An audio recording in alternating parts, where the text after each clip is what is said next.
Assalamualaikum, selamat sejahtera, wanakum, tajahau. Saya Muhammad Suman Siwam. Kembali lagi dari channel kita Rakyat Malaysia. Hari ini saya kembali dalam isu pencerobohan koil-koil yang tidak sah.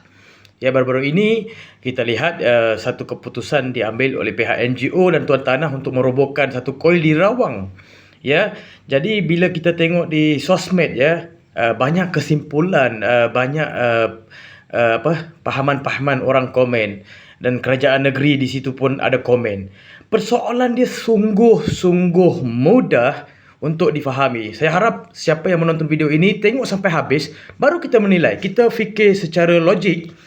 Semasa mereka mendirikan tanah koil yang tidak sah ini, buat tembok, buat tiang, kenapa undang-undang PBT ini ataupun kanun tanah negara ini tidak dijalankan?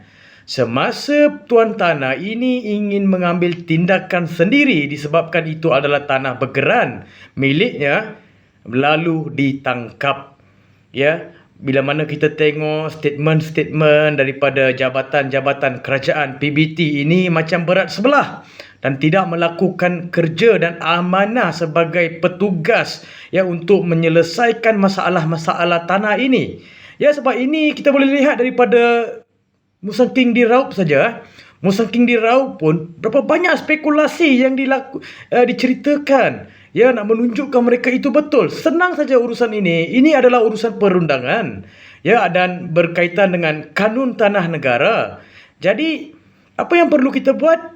Pihak berkuasa ini perlu agresif lah untuk membanteras perkara-perkara begini. Sebab hari ini saya tengok koil yang tidak sah ataupun koil haram ini menjadi isu nasional. Isu kebangsaan dibangkitkan di serata negara, serata-rata tempat ya, dan dijadikan sebagai perhimpunan. Disebabkan apa?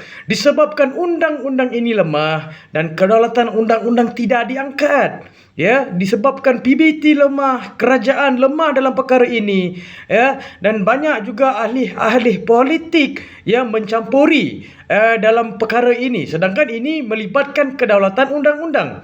Ya, jadi kita kena peka lah, tak kisahlah di pihak mana. Tapi kita perlu lebih fikir secara rasional di bahagian ataupun kedaulatan undang-undang, iaitu undang-undang negara berkaitan tanah.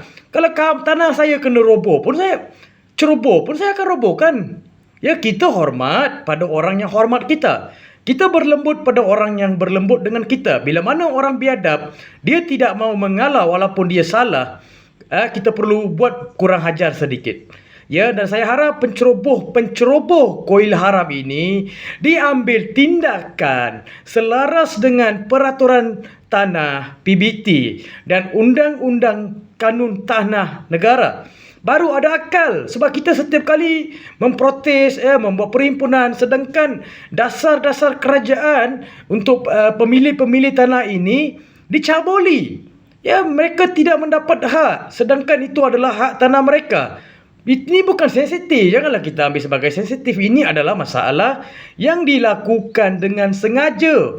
Walaupun mereka tahu ini undang-undang ada, tapi mereka buat dengan sengaja untuk memprovokasi, ya, untuk mencabar undang-undang. Jadi kerajaan Malaysia Madani, sila ambil tindakan dan tegaskan pada PBT, ya, jangan tidur, jangan leka. Bila ada aduan, bila ada report, sila laksanakan, sila buat kerja. Kalau daripada awal PBT ini buat kerja, kerajaan negeri peka dengan perkara ini, tak terjadi begini besar. Sebab apa? Setiap kali ada pencerobohan tanah, koil-koil yang haram ini, ya, mereka kata perlukan pampasan, ya, perlukan itu, perlukan ini. Penceroboh dijaga. Ya, orang yang menjaga kedaulatan undang-undang ini ditahan, direman, dinaikkan ke mahkamah. Ini tidak adil. Kita perlukan satu keadilan undang-undang di semua pihak.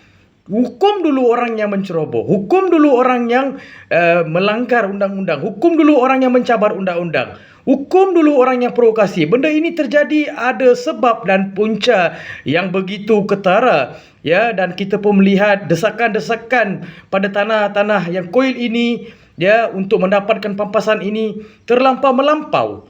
Ya, ini bukan masalah anutan, ini bukan masalah agama, ini bukan masalah bangsa. Ini kita perlu melihat daripada dasar undang-undang. Sekian, terima kasih daripada saya Muhammad Suman. See bang.